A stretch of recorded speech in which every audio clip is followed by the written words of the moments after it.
E aí pessoal, tudo bem? Aqui Paulo Brainer, só avisando para vocês antes de começar a nossa aula que a vacinação contra a Covid-19 já está disponível para os adolescentes a partir dos 12 anos. Então não fica de fora dessa, pois é importante que todos estejam vacinados. A vacinação acontece todos os dias, de segunda a sexta, a partir das 8 até as 15 horas. Sábados e domingos, das 8 ao meio-dia, lá na quadra da Escola Pereira Carneiro.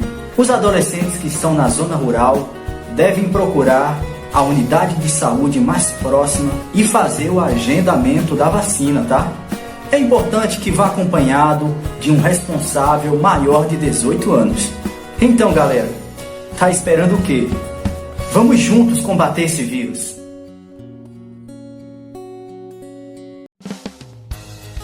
Atenção, porque vai começar a aula de inglês.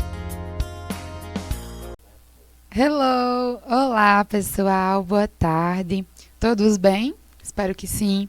Hoje iniciamos a aula de número 18, é a aula da quarta unidade. E vamos começar com a correção referente à aula anterior. A primeira questão que eu quero corrigir com vocês é a questão 2, e ela falava o seguinte: assinale a alternativa com o verbo que preenche corretamente a frase a seguir. Então, tem uma frase, certo? E você tem que saber qual dos dois verbos completaria essa frase. Mesmo que por um acaso, na hora, você não conseguisse entender o significado da frase, se você entendeu, ótimo. Mas se na hora você não entender o significado da frase, você precisa se atentar ao sujeito. Quem é o sujeito dessa frase? Jenny, que é o nome da mulher que está aí no começo. Lembram que para ele, ela, objetos, animais e coisas, e também eu, a palavra eu, nós usamos o verbo was, que é o que está na letra A, certo? Então, vejam que é bem simples. Mesmo que você não entenda o significado da frase, mas só olhando o sujeito, a primeira pessoa que está falando aí na frase, você já sabia qual verbo colocar, tá bom? Então, quando nós falamos ela, ele, eu, por exemplo, nós usamos esse verbo, was. Então, aí seria a alternativa da letra A. A terceira questão, que é a que eu quero corrigir com vocês também, fala o seguinte: observe a tirinha abaixo e responda. No último quadrinho, o personagem faz uso do verbo to be, wore. Então, por que ele usou esse verbo to be, wore? Ele usou porque nós estamos usando na tirinha o quê? Né? O pronome you, que é o que está na letra D. Tá bom, pessoal? Então, não é a letra A, também não é a letra B. Letra C, está falando que é por conta da preposição. Não, não é por conta da preposição, não é por conta do verbo, é por conta do pronome you, tá bom? Cuidado na letra B, que está falando aí que é por conta do pronome me, mas não é. É do you, certo? Então, a alternativa correta é a letra D. A próxima é a quarta questão, que fala o seguinte: nós usamos o verbo was para todos os pronomes abaixo, exceto... Então, ó, esse aqui é o da questão anterior, que nós já havíamos feito, que eu disse a vocês. Nós usamos o was para quais pronomes?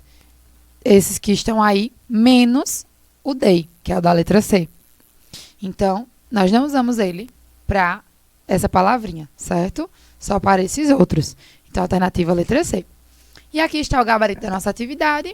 Primeira questão, alternativa B. Segunda, A. Terceira, D. Quarta, C. E quinta questão, B. Ok? Então, aqui está o gabarito. Vocês podem conferir com o de vocês. E a nossa frase do dia de hoje está bem linda também. Vamos começar lendo em inglês. Em seguida, traduziremos. A primeira palavra é a palavra God. Cuidado para não confundir essa primeira palavra com a terceira aí. Essa primeira nós falamos God is, agora, good. Percebam a diferença. All the time. O que está falando na nossa frase? Deus é bom o tempo todo. Então, eu queria que vocês lembrassem isso hoje, tá certo? Em todos os momentos, até aqui, ele tem ajudado a mim e a você. Ele é bom o tempo todo. E o nosso assunto de hoje, o nosso conteúdo, nós vamos falar um pouquinho sobre o futuro, ok? O futuro em inglês. Como é que nós falamos frase em inglês no futuro, nós temos duas formas de futuro em inglês.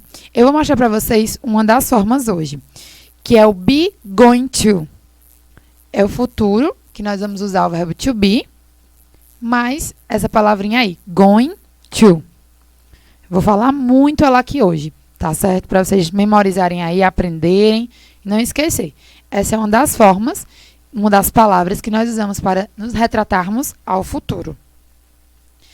Então, o futuro, com o going to, ele vai indicar, obviamente, como eu já disse para vocês, nessa forma verbal, indica o futuro. E nós vamos utilizar para falar de eventos que temos certeza que irão acontecer no futuro imediato, pois há evidências claras sobre isso. Ou para expressar planos, intenções. Então, vou mostrar para vocês aqui alguns exemplos do que eu acabei de explicar, certo? Por exemplo, esse primeiro aqui. Se nós temos uma forte evidência de que algo vai acontecer, nós usamos o going to. Observem a figura aí, embaixo, né? Ao lado não, a gente está embaixo. Aí a figura. E nós temos essa imagem de um céu escuro, indicando a possibilidade de chuva.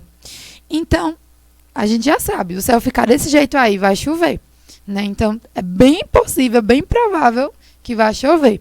Então, nós estamos vendo já o que vai acontecer, certo? Já tem uma forte evidência, na verdade, do que vai acontecer. Então, você vai olhar para o céu, por exemplo, e vai dizer assim, ó. Tem aí a frasezinha em preto para vocês. It's going to rain. Só essa primeira parte da frase, eu estou dizendo assim, vai chover. Olhe para o céu. Então, observem que eu usei o going to. Esse futuro, tá certo? Ele está dizendo que vai. Então, eu estou dizendo que vai chover. Porque eu tenho essa forte evidência. Ok? Então, observem isso aí. Então, ao lado, tem outro exemplo para vocês. Quando nós queremos falar de algo que já decidimos ou planejamos, devemos também usar o going to. Quando eu digo assim para vocês, ó, minha filha vai se tornar uma médica, ela já decidiu. Então, observem o começo da frase em inglês aí para que vocês possam entender. My daughter is going to... Essa primeira partezinha que eu li aí para vocês. Eu estou dizendo minha filha vai. Então, observem que o going to, ele tem esse significado de vai, ok? Então, eu estou dizendo que ela vai se tornar uma médica, ela já decidiu. Ah, eu vou viajar esse final de semana, já está tudo certo, né? Pode ser que aconteça alguma coisa de última hora e eu não viaje. Mas entendam que esse futuro, nós falamos de algo que já planejamos. Então, assim, eu vou viajar esse final de semana, eu já planejei, eu já comprei passagem, eu já arrumei mala, já está tudo certo, né? Então, tem forte evidência que vai acontecer isso. Então, quando você tem essa forte comprovação de que algo vai acontecer quando você já planeja, nós usamos o going to. Estou reforçando isso aqui com vocês porque essa é a principal diferença desse futuro para outro que vocês vão aprender futuramente, certo? Então, como é que a gente vai usar? Então, já mostrei para vocês, já expliquei o que é, mas como é que nós usamos? O que é que tem que ter para a gente fazer esse futuro em inglês? Então, para nós aprendermos a usar o futuro nas frases, nós precisamos usar o verbo to be, ele vai estar conjugado e vai estar precedido, vai estar antes, o verbo to be, do going to, certo? E o verbo principal da nossa frase vai estar no infinitivo. Vou mostrar um exemplo aqui para que fique bem claro para vocês. Então, eu vou mostrar aqui para vocês essa tabela que está bem resumido para que vocês possam entender bem direitinho aí como é que nós usamos esse nosso futuro, tá bom? Observem a primeira parte da tabela, a afirmativa, essa primeira parte aí. Eu quero que vocês prestem atenção que a primeira palavra dessa parte são os nossos pronomes, ok? São os nossos pronomes aí, as pessoas que a gente está falando na frase. Em seguida, as próximas palavrinhas é o nosso verbo to be.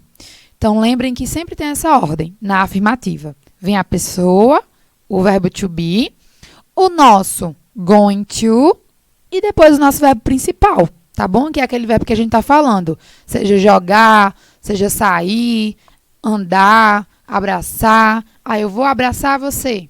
Então, esse abraçar é o meu verbo principal, ok? Então, observem isso aí. Eu quero que vocês se atentem e lembrem do verbo to be. Porque lembrem que nós temos, para cada pronome, nós usamos um verbo to be, ok? Então, lembra que para esse pronome I, que é eu, que é a letra I, você vai usar o am, que é o am. Lembra que os de baixo aí, olhem os últimos, tá? Os 3 últimos. Tem aí os pronomes e tem o verbo to be are, are. Esse verbo to be é usado com esses 3 pronomes. E o de cima, né, o terceira tabelinha aí, terceira coluna, quadradinho, na verdade, da primeira coluna, tem o verbo to be is, yes, que ele é usado para o pronome he, que é o he, she, she, e it, tá certo? Então, lembrem do verbo to be que é usado para cada um, ok, pessoal? Isso aqui vai ser bem fácil quando vocês entenderem esse processo. Então, coloquei o pronome, coloquei o verbo to be e o going to. Já está formado nossa forma afirmativa. Negativo, o que é que eu faço, professora? Você vai fazer o seguinte. Depois do verbo to be, observem que na negativa nós temos a pessoa, nós temos o verbo to be e a palavra not. Então, só precisa colocar o not, que significa não, ok? Então, esse não ele vem depois do verbo to be, antes do nosso going to. E, por último, a forma interrogativa, você vai trocar de lugar. Atentem-se a isso. Observem comigo agora, esqueçam essa do meio. Observem a primeira tabela e a última. Primeira coluna, na verdade, e a última. Qual a diferença das duas? Olhem a primeira frase. Observem que a diferença é que nós trocamos de lugar. Então, se a primeira frase tem assim, ó, I am going. Primeira frase. Olha como fica na interrogativa. Am I going to? Ok? Essa primeira faltou o to, o to. Então, nós só trocamos de lugar. Certo, pessoal? Nós só trocamos de lugar na interrogativa. O verbo to be ele vai vir primeiro, antes da pessoa. Ok? Então, é basicamente isso, o nosso going to. Aqui embaixo, onde tem esse quadradinho azul, mais escuro, coloquei para vocês uma abreviação, porque a forma negativa nós podemos abreviar, deixar ela menorzinha, a palavra. Então, is not fica isn't, e are not fica aren't. Certo? Então, nós podemos abreviar para deixar essa escrita menorzinha. Então, esse aqui é o nosso futuro. É basicamente isso, ok? Então, lembrem disso. A afirmativa, colocamos a pessoa, verbo to be e o going to. Essa é a afirmativa. Negativa, depois do verbo to be, vem o not. E na interrogativa, nós trocamos de lugar. Primeiro vem o verbo to be e depois a pessoa. Aqui tem uma tirinha, só para nós encerrarmos nossa aula. Eu já expliquei para vocês, passo a passo, como é que faz. Para a gente encerrar, eu coloquei a tirinha aqui para que vocês observem. Aqui o nosso gatinho, ele está falando assim, ó. Eu não consigo segurar muito, né, por muito tempo. Eu acho que eu vou ter que deixar, eu acho que eu vou ter que soltar, né, deixar ir, no caso, vou ter que soltar. Então, observem que ele usou eu vou ter que soltar, por exemplo. Então, ele usou o futuro aqui. Eu vou ter. Então, ele está vendo ali, já está planejando. Vejam que ele já planejou, né? Ele está vendo. Tem a evidência ali que ele vai soltar. Então, por isso que nós usamos o going to. Observem que teve o verbo to be e o going to. O nosso verbo principal aí, nesse caso, foi o have. H-V-E. Ok, pessoal? Então, é bem simples. Qualquer coisa, assistam a aula novamente, revejam, tá certo? Eu espero que vocês tenham entendido, tenham gostado da nossa aula de hoje. Qualquer dúvida, falem com os professores de vocês e até a próxima.